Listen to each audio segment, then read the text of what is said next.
Hello everyone, स्वागत है आपका अपने चैनल पर। आज मैं इस वीडियो में सीजीपीएससी एग्ज़ाम 2021 की तैयारी के लिए 1000 क्वेश्चनों का संग्रह लेकर आने वाली हूँ। मैं अपनी छोटी छोटी वीडियो में आज की वीडियो में कुछ 50 क्वेश्चन रखे हुए हैं जो कि सीजीपीएससी एग्ज़ाम की तैयारी के लिए बेहद ही इम्पोर्टेंट है। अगर आपको मेरा वीडियो पसंद आता है तो प्लीज़ इसे लाइक और सब्सक्राइब करना ना भूलें। जैसे यहाँ पहला क्वेश्चन आज मैं शुरू कर रही हूँ। छत्तीसगढ़ के इतिहास को अध्ययन की दृष्टि से कितने भागों में विभाजित किया गया है? तो छत्तीसगढ़ के इतिहास को अध्ययन की दृष्टि से 3 भागों में विभाजित किया गया है। प्राचीन इतिहास, मध्यकालीन इतिहास और आधुनिक इतिहास। दूसरा क्वेश्चन है, हस्तचलित कुदाल किस काल के माने जाते हैं? तो यहाँ हस्तचलित कुदाल छत्तीसगढ़ के रायगढ़ जिले में मिलते हैं। यह रेडियो कार्बन डेटिंग के आधार पर पता लगाया गया कि ये पूर्व पाषाण काल के हैं। मेरी इस वीडियो में कुल 50 क्वेश्चन हैं जो कि बेहद ही इम्पोर्टेंट है और इसके आगे पूरे 1000 क्वेश्चनों का वीडियो मैं लेकर आने वाली हूँ। लेकिन इसके लिए आपको मेरे चैनल सब्सक्राइब करना बहुत ज़रूरी है। मेरे चैनल को लाइक और सब्सक्राइब ज़रूर करिए ताकि आगे आने वाली सारी वीडियो को मैं आपको दिखा सकूँ। और मेरा वीडियो कैसी लग रही है ये मुझे कमेंट्स करके ज़रूर बताएँ। तीसरा, लाल रंग की छिपकली, घड़ियाल, संभार आदि की चित्रकारी कहाँ से मिली है? लाल रंग की छिपकली, घड़ियाल, संभार आदि की चित्रकारी रायगढ़ के कबड़ा पहाड़ से मिली है। यह मध्य भारत पाषाण काल के हैं। चौथा क्वेश्चन, छिद्रित औजार किस काल के माने जाते हैं? पूर्व पाषाण काल के, मध्य पाषाण काल के, उत्तर पाषाण काल के, नव पाषाण काल के। तो छिद्रित औजार छत्तीसगढ़ के रायगढ़, राजनांदगांव आदि जिलों में मिले हैं। यह नव पाषाण काल के माने जाते हैं। आगे क्वेश्चन है, छत्तीसगढ़ के किस जिले में पाषाण घेरे मिलते हैं? तो छत्तीसगढ़ के बस्तर और बलौद जिले में पाषाण के घेरे मिलते हैं। प्राचीन समय में जब किसी की मृत्यु हो जाती थी तो उसे दफनाकर पत्थरों से ढक दिया जाता था और इसे ही पाषाण घेरा कहा जाता है। ये क्वेश्चन बहुत ही इम्पोर्टेंट है क्योंकि इस पे क्वेश्चन के साथ आपको एक लाइन दिया जा रहा है शॉर्ट में कि क्वेश्चन के साथ एक लाइन रहेगा तो आपको क्वेश्चन बहुत अच्छे से याद हो जाएगा। आगे क्वेश्चन है, छत्तीसगढ़ में लोहे की गलाई का काम कहाँ किया जाता है? तो छत्तीसगढ़ में बलौद जिले में कुछ ऐसे साक्ष्य मिले जिनके आधार पर कहा जाता है कि यह प्राचीन समय में यहाँ लोहे की गलाई का कार्य किया जाता था। आगे छत्तीसगढ़ में सबसे अधिक शैल चित्र कहाँ मिलते हैं? तो छत्तीसगढ़ में सबसे अधिक शैल चित्र रायगढ़ के कबड़ा पहाड़ जिले में मिलते हैं। आगे क्वेश्चन है, चितवा डोंगरी की खोज किसने की थी? चितवा डोंगरी की खोज भगवान दास बघेल ने की थी। आगे क्वेश्चन, वैदिक काल को कितने भागों में विभाजित किया गया है? वैदिक काल को 2 भागों में विभाजित किया गया है। वैदिक काल में छत्तीसगढ़ में नर्मदा घाटी को किस नाम से जाना जाता है? वैदिक काल में नर्मदा घाटी को रेवा के नाम से जाना गया है। वैदिक काल में किस ग्रंथ में समुद्रों के बारे में वर्णन मिलता है? वैदिक काल के ग्रंथ शतपथ में समुद्रों के बारे में वर्णन मिलता है। रामायण काल में छत्तीसगढ़ को किस नाम से जाना जाता है? रामायण काल में छत्तीसगढ़ को दक्षिण कौशल के नाम से जाना जाता है। रामायण काल में छत्तीसगढ़ की राजधानी क्या थी? रामायण काल में छत्तीसगढ़ की राजधानी कुशस्थली थी जिसे वर्तमान में श्रीपुर के नाम से जाना जाता है। रामायण काल सीता बेगरा की गुफा कहाँ स्थित है? रामायण कालीन गुफा सीता बेगरा सरगुजा जिले में स्थित है।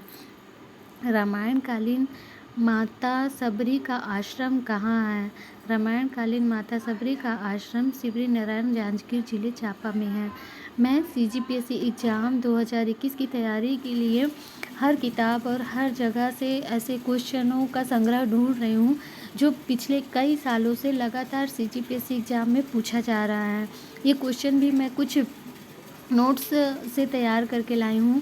अगर आपको मेरा वीडियो पसंद आ रहा है तो प्लीज़ इसे लाइक और सब्सक्राइब ज़रूर करिए क्योंकि आगे इसके 1000 क्वेश्चनों का यह संग्रह मेरे पास है।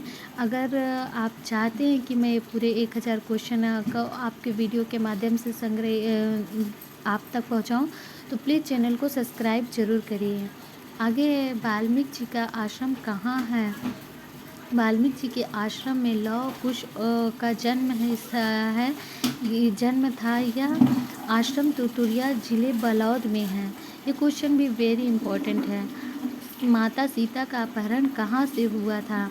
माता सीता का अपहरण कांकेर जिले के पंचवटी नाम के स्थान से हुआ था। हनुमान जी ने संजीवनी ले जाते समय कहाँ से साल के वनों को पार किया था? ये क्वेश्चन शायद मिस्टेक है, इसमें पूरा नहीं आ पाया है। आगे दूसरा क्वेश्चन लेते हैं। महाभारत काल में छत्तीसगढ़ को किस नाम से जाना जाता था? महाभारत काल में छत्तीसगढ़ को प्राग कौशल के नाम से जाना जाता था। महाभारत काल में बस्तर को क्या कहा जाता था? महाभारत काल में बस्तर को कलांतर के नाम से जाना जाता था। आगे ऋषभुगुंजी तीर्थ कहाँ है? ऋषभुगुंजी तीर्थ जांजगीर चांपा जिले में है। मोर ध्वज की राजधानी कहाँ है? मोर ध्वज महाभारत कालीन राजा थे जिनकी राजधानी आरंग थी। उस समय आरंग में मांडेर के नाम से जाना जाता था। महाजनपद काल में छत्तीसगढ़ किस जनपद में आता था? महाजनपद काल में कंग संभवतः छेदी जनपद काल का हिस्सा था और इसलिए इसका नाम छत्तीसगढ़ पड़ा। महात्मा बुद्ध महाजनपद काल में छत्तीसगढ़ में कहाँ रुके थे? महात्मा बुद्ध महाजनपद काल में छत्तीसगढ़ में आए थे और छत्तीसगढ़ की राजधानी श्रीवस्ती में 3 माह तक रुके थे। मौर्य काल का प्रभाव छत्तीसगढ़ पर कब पड़ा? छत्तीसगढ़ पर मौर्य काल का प्रभाव 322 ईस्वी पूर्व पड़ा। आगे क्वेश्चन है, मौर्य काल के शिलालेख कहाँ से मिलते हैं? मौर्य काल के कुछ शिलालेख सरगुजा में मिलते हैं। अशोक ने कहाँ बौद्ध विहार का निर्माण कराया? अशोक ने श्रीपुर में बौद्ध विहार का निर्माण कराया था। श्रीपुर वर्तमान में महासमुंद जिले का हिस्सा है। सातवाहन काल की राजधानी कहाँ थी? सातवाहन राजाओं ने अपनी राजधानी प्रतिष्ठान को बनाया था और यह महाराष्ट्र का हिस्सा है। सातवाहन काल का काष्ठ का स्तंभ कहाँ से मिला? सातवाहन काल में का प्रतिष्ठ काष्ठ का स्तंभ किराकी ग्राम जांजगीर चांपा से मिला। आगे क्वेश्चन है, नागार्जुन कब छत्तीसगढ़ आया? नागार्जुन प्रथम सदी में छत्तीसगढ़ आए थे। वकाटा वंश की राजधानी कहाँ थी? वकाटा वंश की राजधानी नंदीवर्धन थी, जिसे वर्तमान में नागपुर के नाम से जाना जाता है। वकाटा वंश के राजाओं को किस वंश के राजाओं के साथ युद्ध करना पड़ा था? वकाटा वंश के राजाओं को नल वंश के राजाओं के साथ युद्ध करना पड़ा था। इसका शासन कोरापुट था। वकाटा वंश के राजाओं की मुद्रा इनमें से किस जिले में मिली? वकाटा वंश के राजाओं की मुद्रा दुर्ग के बनवारत ग्राम से मिली थी।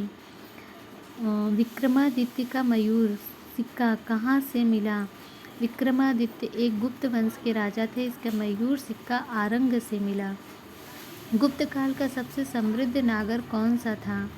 गुप्त काल में सबसे समृद्ध नागर मल्हार था, जिसे प्रसन्न मात्र के नाम से जाना जाता था। नल वंश की राजधानी कहाँ थी? नल वंश की राजधानी कोरापुट ओडिशा थी। किस नलवंशी राजा ने सोने के सिक्के चलाए थे? अर्थपति नाम के नलवंशी राजा ने सोने के सिक्के चलाए थे। नलवंश का वास्तविक संस्थापक किसे माना जाता है? वराहराज को नलवंश का वास्तविक संस्थापक माना जाता है। नलवंश में मंडलेश्वर किसके गांव का अधिपत्य होता है? नलवंश की सत्ता मंडलेश्वर 1 लाख गांव के अधिपत्य होता है। आगे क्वेश्चन है, सरबपुरी राजवंश की स्थापना किसने की थी? सरबपुरी राजवंश की स्थापना सरबराज ने की थी। सरबपुरी राजवंश का सबसे प्रतापी राजा कौन सा था? सरबपुरी का सबसे प्रतापी राजा प्रसन्न मात्र था। सिरपुर के पांडव वंश या सोमवंश की राजधानी कहाँ थी? सिरपुर के पांडव वंश या सोमवंश की राजधानी श्रीपुर थी। यह मेरा वीडियो काफ़ी लंबा होता जा रहा है। इसके आगे के सारे क्वेश्चन मैं आपको अपनी नेक्स्ट वीडियो में लेके आऊँगी। अगर आपको मेरा वीडियो पसंद आ रहा है तो प्लीज़ इसे लाइक और सब्सक्राइब करना ना भूलें। ये पूरे 1000 क्वेश्चनों का संग्रह मुझे मिला है, जो मैं आपके साथ शेयर करना चाह रही हूँ। प्लीज़ मेरे चैनल को लाइक और सब्सक्राइब करना ना भूलें।